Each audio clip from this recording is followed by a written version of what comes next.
What's up mga ka-Big Bites?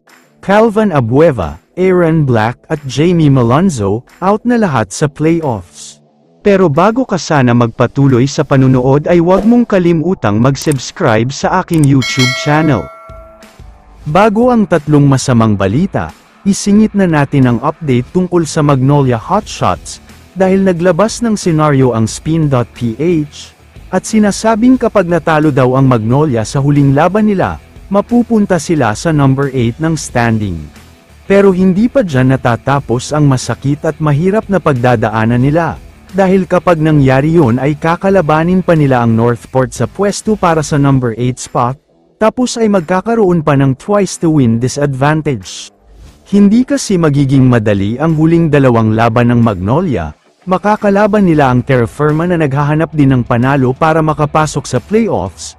Huwag natin kakalimutan na tinalo ng Terra Firma ang Ginebra noon. Ang huling makakalaban naman nila ay ang powerhouse team na TNT Tropang Giga. Kaya naman asahan natin na hindi talaga magiging madali ang huling dalawang laban ng Magnolia, at malalagay sila sa alanganin kapag natalo sila. Samantala, lumipat na tayo ngayon sa balita tungkol sa mga bad news. Unahin na natin si Aaron Black. Nagkaroon ng torn ACL itong si Black sa naging laban nila kontra sa Magnolia, kaya out na daw siya sa buong conference na ito. Sobrang masakit daw ang nangyaring ito para sa Meralco Bolts, dahil malaki ang role na ginagampanan niya sa team. Isa rin daw siya sa kanilang main player at main superstar, kaya hindi daw talaga nila kakayanin kapag nawala siya. Sa kabilang banda naman, matindi rin ang pinagdadaanan ngayon ng Magnolia Hotshots dahil sa masakit na pagkatalo nila sa Meralco, tapos ngayon ay wala pa ang kanilang star player na si The Beast Calvin Abueva dahil sa injury nito.